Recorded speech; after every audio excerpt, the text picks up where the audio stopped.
Hi friends, welcome back to A kitchen. Today మన ఛానల్లో చాలా టేస్టీగా ఉండే గోంగూర పచ్చడి. ఒక కడాయి తీసుకుని 1 టేబుల్ స్పూన్ ఆయిల్ యాడ్ చేసుకోండి. 1 టేబుల్ స్పూన్ శనగపప్పు వేసాక నెక్స్ట్ 1 టేబుల్ స్పూన్ మినపప్పు వేసి బాగా ఫ్రై అనేది చేసుకోవాలి.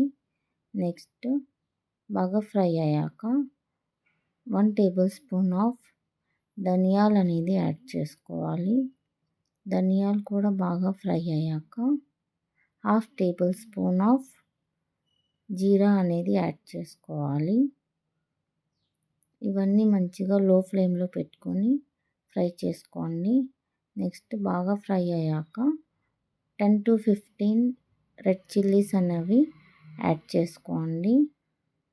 స్టవ్ అనేది మీడియం టు లో ఫ్లేమ్లో పెట్టుకొని రోస్ట్ చేసుకోవాలి. బాగా రోస్ట్ అయ్యాక స్టవ్ అనేది ఆఫ్ చేసుకోండి.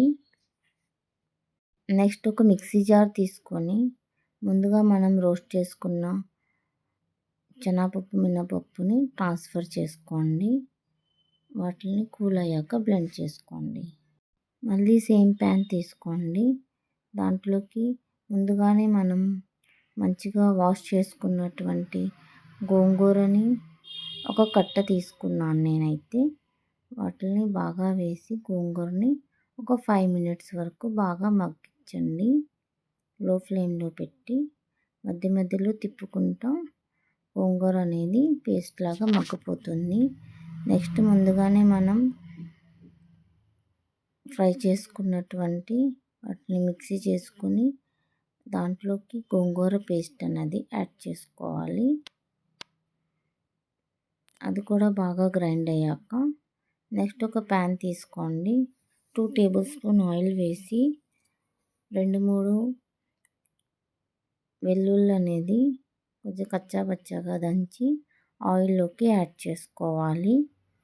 1/2 టేబుల్ స్పూన్ శనగపప్పు, 1/2 టేబుల్ స్పూన్ మినపప్పు వేసి బాగా రోస్ట్ అయ్యాక కొద్దిగా కరివేపాకు వేసి అది కూడా బాగా రోస్ట్ అయ్యాక దాంట్లోకి ముందుగానే మనం గ్రైండ్ చేసుకున్నటువంటి పచ్చడి పేస్ట్ని కడాయిలోకి వేసుకోవాలి. బాగా వేసుకున్నాక స్టవ్ని లో ఫ్లేమ్లోనే పెట్టండి, లేకపోతే పచ్చడి టేస్ట్ అనేది బాగోదు. సో మనకి ఎంత కావాలో మన టేస్ట్కి తగ్గట్టు సాల్ట్ అనేది అడ్జస్ట్ చేసుకోవాలి. పచ్చడిని లో ఫ్లేమ్లో బాగా మిక్స్ చేసుకుంటా బాగా ఫ్రై చేసుకుంటే ఎంతో టేస్టీగా ఉండి గోంగూర పచ్చడి అన్నది రెడీ అయిపోతుంది. ఈ పచ్చడి టేస్ట్లో సూపర్. రైస్తో తింటే నెక్స్ట్ లెవెల్ ఉంటుంది. సో ఫ్రెండ్స్, మీరు కూడా మీ ఇంట్లో ట్రై చేసి ప్లీజ్ సబ్స్క్రైబ్ చేసి కామెంట్ చేయండి.